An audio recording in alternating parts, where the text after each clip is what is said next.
Now, the government has described as malicious and wicked claims by the New Patriotic Party that the Mahama-led administration is deliberately plotting to attack the New Patriotic Party's presidential candidate, Nana Addo Dankwa Akufo-Addo, and his running mate, Dr. Mahmoud Bawumia.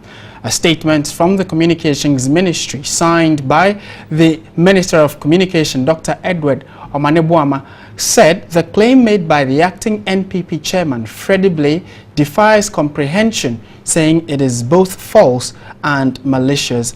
According to the statement, this wicked lie, however, is the most ridiculous yet and only reflects the desperation arising out of lack of leadership that has beset the NPP. The statement further added that the NPP has demonstrated over the years that it prefers violence and chaos as means of addressing disputes even within their party.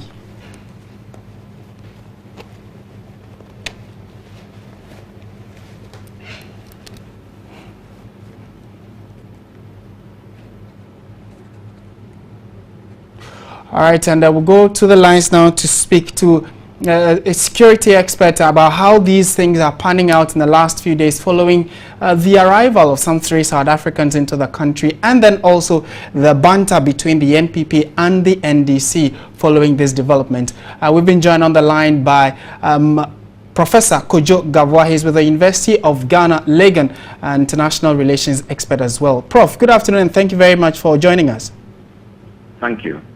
To start with, the basis of this banter between the NPP and NDC, does it surprise you? Well, this does not surprise me. It's been an ongoing thing. And since we are in the political electoral year, well, these things may crop up. And in recent days, there's been this issue about some South Africans who have been arrested. They were granted bail yesterday, but they are still in BNI custody following what we are told that their lawyers were unable to fully give their bail conditions or secure their bail conditions. And there are those who are asking that this could have some implications between Ghana and South Africa. With your expertise as an international relations expert, do you get the same reading? First of all, we must understand that issues bordering on a state's security or national security should be handled with care. And too much media attention given to a situation of this sort would not help, in the sense that it will rather fuel the situation rather than calming nerves. This particular issue is in court. The security agencies, national security in particular, has been involved. The judiciary has been involved. And we, the rest of the citizenry, must remain calm, because every state, the sovereignty of every state, it's the responsibility of the president of the nation working hand in hand with the national security of that nation. Once our national security is involved, we need not be discussing this at length until the total outcome.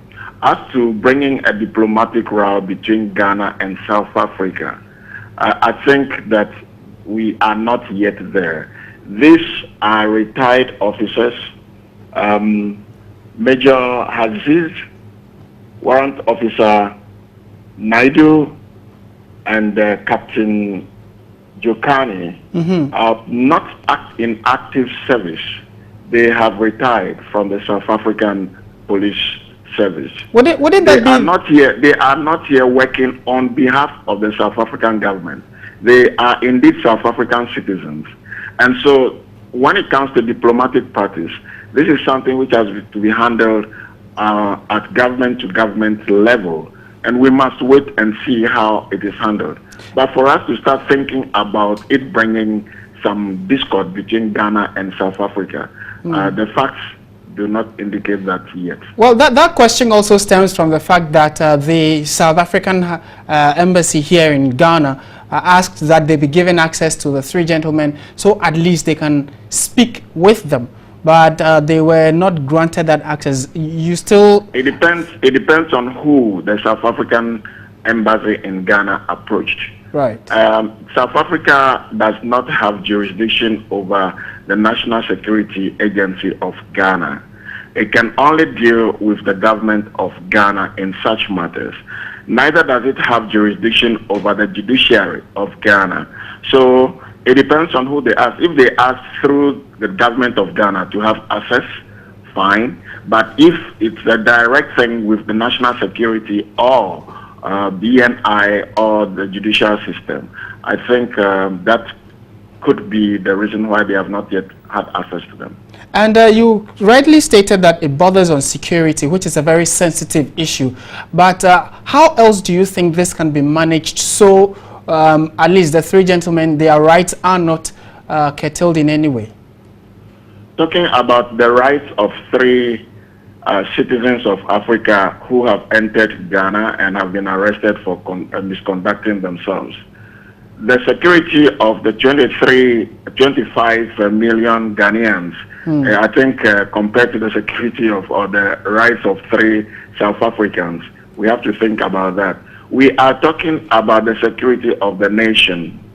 What could foment conflict within this nation? Whether the charges against them is true or false, that is for the judicial system judicial services to determine.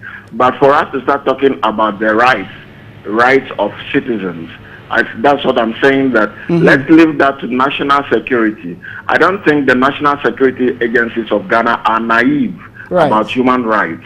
So they know what is going on, and we must have trust in their ability to deal with this issue on behalf of the nation. All right, we'll have to leave it here for now. Professor Kojo Gavua, thank you very much for your insights on this developing story, which has to do with some three South Africans who have been arrested in Ghana following news that they were training some 15 persons to protect the flag bearer of the New Patriotic Party. They were in court yesterday. The court granted them bail, but they are still in the custody of the BNI because their bail conditions were not met. And we'll see probably how it unfolds, hopefully by Tuesday, which is a working day. Stay with TVC, we'll keep you updated.